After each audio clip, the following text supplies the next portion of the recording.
एक बड़े अपराध से बचा लिया अपने बाबा साहिब को देवी अहिल्या ने। नमस्कार दोस्तों, स्वागत है आपका आपके अपने चैनल हंग्री स्पिरिट्स में। हंग्री स्पिरिट्स देख रहे सारे दर्शकों का मैं अंजू शर्मा दिल से स्वागत करती हूँ। बड़ा ही अफसोस हो रहा था हम सबको जब मल्हार सरकार देवी अहिल्या की बात ही नहीं सुन रहे थे। सारे प्रमाण उनके सामने थे, सारी कड़ियां उनके सामने थी, मगर फिर भी उनको वो प्रमाण चाहिए थे जो लिखित होते हैं, जो राघोबा ने दिखाए थे, झूठे प्रमाण।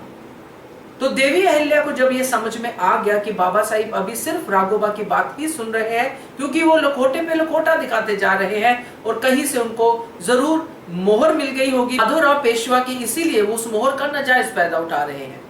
तो देवी अहिल्या को तो सच की पड़ताल करनी ही थी दोस्तों, क्योंकि उनके बाबा साहिब का सवाल था। अगर आज मल्हार सरकार ये कदम उठा देते, राघोबा के साथ हमला कर देते माधवराव पेशवा पे, तो हिस्ट्री में उनका नाम इतने आदर से नहीं लिया जाता। चलिए चर्चा करते हैं। पहले वही निवेदन, जिन्होंने अभी तक चैनल को सब्सक्राइब नहीं किया है कृपया कर लीजिए। साथ में दोस्तों बेल आइकन दबाइएगा ताकि आपको हमारे वीडियोस के नोटिफिकेशन मिलते रहें। मल्हार सरकार ने देवी अहिल्या को वो इनाम दिया जो उनको कभी पेशवा ने दिया था, बाजीराव पेशवा ने। तो ये इनाम देवी अहिल्या को क्यों दिया?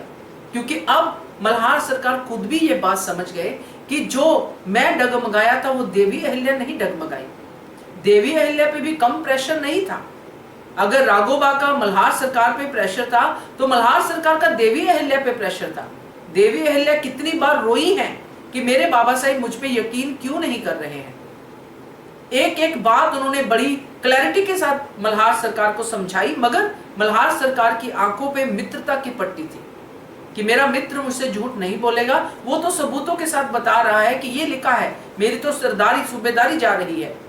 तो ये सब चीजें जब होती जा रही थी दोस्तों, मल्हार सरकार अपनी ही नजरों से गिरते जा रहे थे, क्योंकि बार बार उनकी अंतरात्मा उनको कुछ और कह रही थी, हालात उनको कुछ और कह रहे थे, और वो देवी अहिल्या की बात मानना भी चाहते थे और साथ में ये भी चाहते थे कि देवी अहिल्या जो है वो ऐसे गलत क्यों कर रही हैं।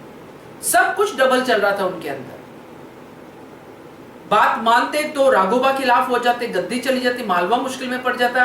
अगर बात नहीं मानते हैं तो गद्दारी करनी पड़ती। तो ये सब कश्मकश में मल्हार सरकार चल रहे थे। वही जो मैंने कहा कि अगर ये गलती हो जाती तो इतिहास में वो जवाब नहीं दे पाते। तो यही एक पॉइंट था जो देवी अहिल्या हमेशा कहती आई है कि वो कर जाओ जिससे कि आपका नाम रोशन हो, वो मत करो जिससे कि आपका नाम बदनाम हो। और होलकर्स का नाम बहुत ही आदर से इतिहास में लिया जाता है और इसमें सबसे बड़ा हाथ देवी अहिल्या का है, क्योंकि उन्होंने ऐसी गलती मल्हार सरकार से नहीं होने दी। तो आज अगर हम उस देवी को नमन करते हैं तो वो इस नमन की हकदार है और हमें उनसे आशीर्वाद लेना चाहिए, क्योंकि ऐसे स्नेह भरे जो करैक्टर्स होते हैं, जो लोगों के लिए मर जाते हैं, लोगों के लिए बहुत कुछ कर जाते हैं, वो हमेशा आपके लिए एक इंस्पिरेशन का ही काम करते हैं, जो देवी अहिल्या ने किया। उन्होंने ना सिर्फ मालवा को बचाया बल्कि अपने बाबा साहिब मल्हार सरकार को भी एक बड़े अपराध में शामिल होने से बचा लिया। तो बहुत ही बढ़िया लगा ये वाला चंक जो राघोबा के साथ जो मित्रता और हमले वाला था, ये सच में बहुत बढ़िया था, बहुत ही जो था लेसन वाला चंक था।